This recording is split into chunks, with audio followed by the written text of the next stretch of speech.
आपका परिवार जिसमें पत्नी, 2 छोटे बच्चे, बूढ़े माँ बाप, इसको भारत सरकार सबसे छोटा परिवार मानती है। सबसे छोटा परिवार भारत सरकार इसी को मानती है। अब बड़े ध्यान से इस पूरी पिक्चर में देखो, आप पूरे चित्र में ये देखो, अभी आप इसमें किस जगह? टॉप।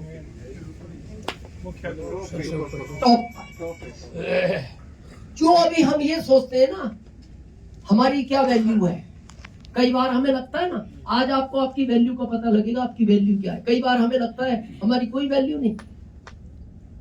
इस परिवार में जिस दिन ये व्यक्ति थोड़ा सा मुस्कुराता है ना, केवल मुस्कुराता है, उस दिन ये परिवार हंस पड़ता है।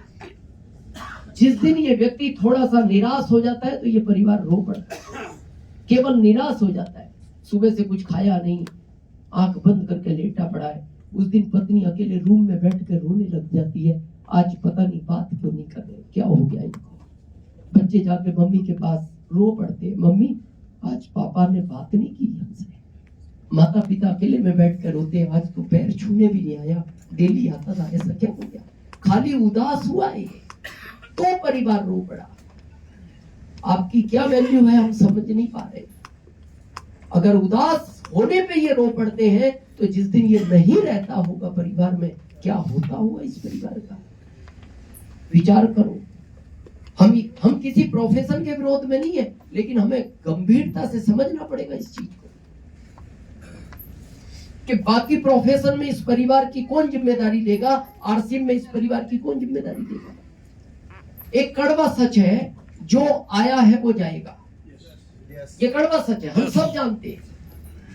फिर क्या तकलीफ है, ये जब कड़वा सच है तो क्यों लोग रोते हैं।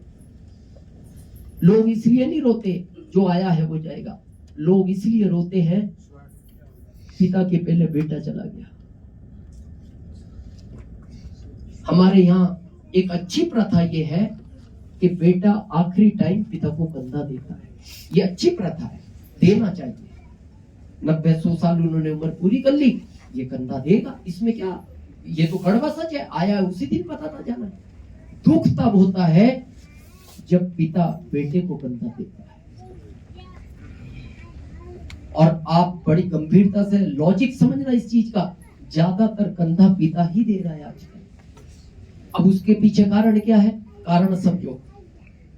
आपने कभी ये नहीं सुना होगा कि एक ट्रेन रेलवे के ट्रैक पे आ रही थी, ट्रैक से उतरी, पटरियों से उतरी, 5 किलोमीटर खेतों में दौड़ी और एक गांव में एक घर में जाके 5 लोग थे, उनको मार दिया।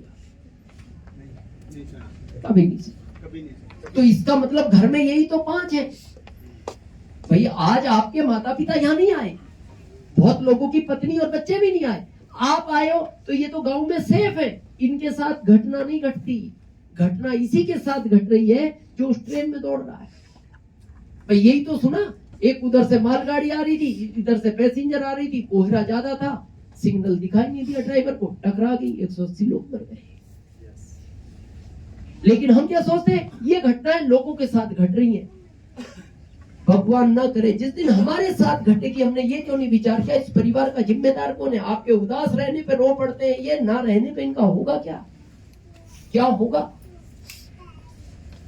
हाईवे भी तो ट्रक कार से टकराई है, यही तो दौड़ रहा था उस कार में, यही उस बाइक पे था जिस कार ने इसको उड़ा दिया। आप नहीं सुनते। ये तो बहुत धन्यवाद दो उस भगवान का कि अभी जो 10-15 दिन पहले स्थिति थी हमारी सीमा पर, ये टल गई। क्या नुकसान होता इससे। आज 10 लाख से ज्यादा जवान, इनके माता पिता रात को सो नहीं पाते जब ये सुना था कि इस तरह की स्थितियां हो गई। और नहीं सुनते आप, आज 7 जवान शहीद हो गए। पिता गांव में है, वो शहीद हो गया। दुख वही तो है। बहुत लोग हमसे बोलते हैं सर आप दूसरे प्रोफेशन को थोड़ा सा कम आंकते हो आरसीएम की जगह, हम रियल में ही कम आंकते हैं। और हम वो कहना चाहते हैं आपको, मान लो आप आईएएस बन गए या आपने अपने बच्चे को बना दिया, 3 लाख की सैलरी है, भगवान 5 भी कर दे, क्या तकलीफ है। आईएएस बन गया, गवर्नमेंट की गाड़ी मिली हुई है, बत्ती मिली हुई है, सिक्योरिटी गार्ड मिले हुए हैं, पत्नी को भी सिक्योरिटी गार्ड मिला है, सारी सुविधाएं, लेकिन घटना तो घटेगी, घटना तो घटेगी। अब मान लो ये घटना घट गई तो ये पद खाली हो गया, पद खाली हो गया। आप जवाब दें, इस परिवार में से इस पद पर किसको बैठाया जाएगा? क्यों नहीं बैठाया जाएगा? हम किस बात का सीना चौड़ा करके घूम रहे हैं? मैं आईएएस हूं, मैं एसडीएम हूं, मैं प्रोफेसर हूं, मैं इंजीनियर हूं, क्यों नहीं बैठाया जाएगा? ये बच्चा 18 घंटे पढ़ता था, 24 घंटे में 6 नंबर के चश्मे लग गए इसको। अगर इसको ये पता होता ना पहले दिन, मेरे पिता से पहले मैं इस दुनिया से चला जाऊंगा, शायद ये बच्चा पढ़ाई भी नहीं करता।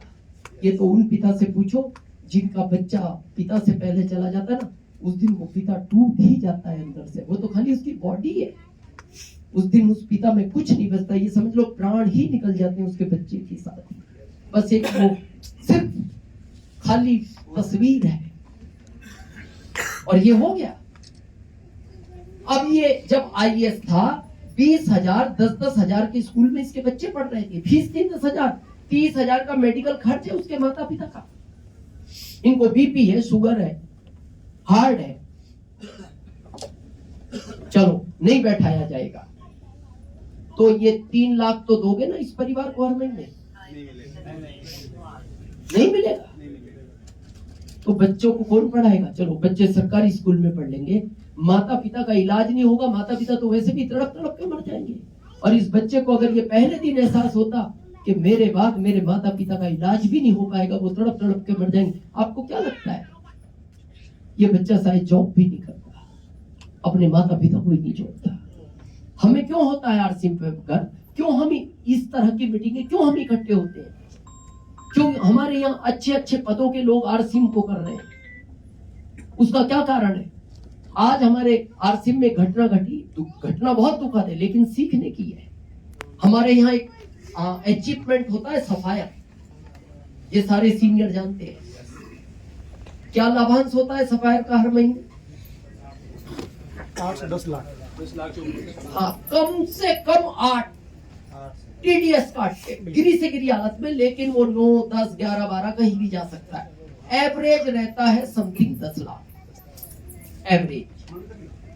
हमारे इस अभियान में अभी कुछ समय पहले जिन्होंने छत्तीसगढ़ में आरसीएम का बीज बोया, यानी छत्तीसगढ़ में आरसीएम उसी व्यक्ति की वजह से पहुंचा, उनका नाम था स्वर्गीय श्री रत्नेश जी जैन।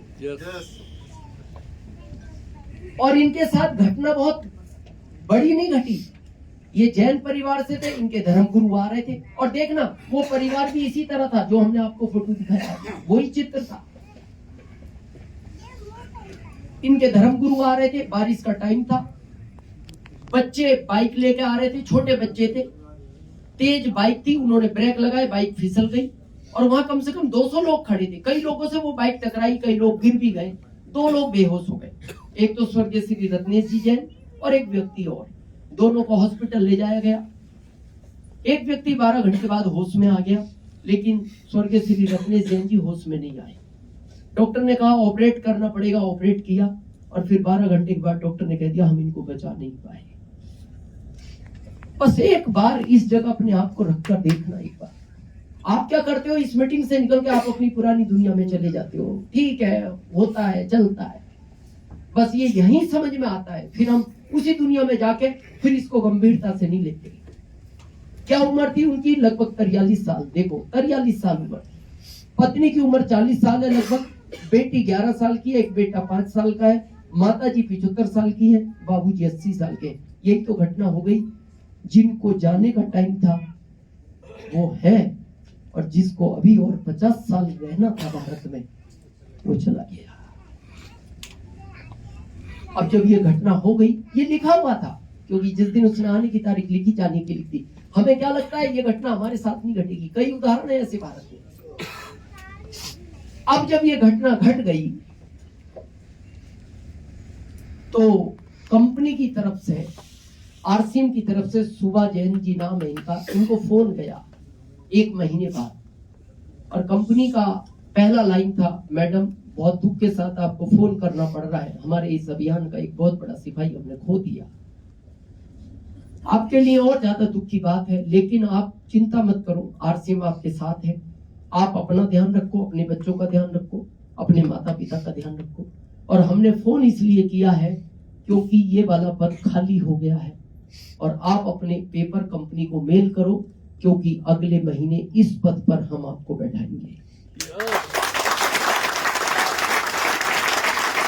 और अभी करंट में सुबह जैन आरसीएम की सफायर है। पिछले महीने जो लाभांश आया है उनका टीडीएस काट के 13,37,000 के आसपास आया एक महीने। ये सबसे बड़ी ताकत है कि इस पद पर केवल आरसीएम ही बैठाता है आपके परिवार को, बाकी दुनिया का कोई प्रोफेसर इस पद पर आपके परिवार को नहीं बैठाता। और उस पर गवर्नमेंट बैठाती भी है ना।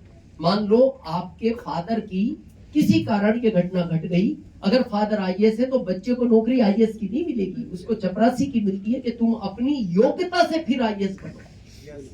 लेकिन आरसीएम कहता है जिस जगह छोड़कर जाओगे आपकी पत्नी को वही पद मिलेगा, और आपकी पत्नी के बाद आपके बच्चों को भी वही पद मिलेगा जिस पद पर आप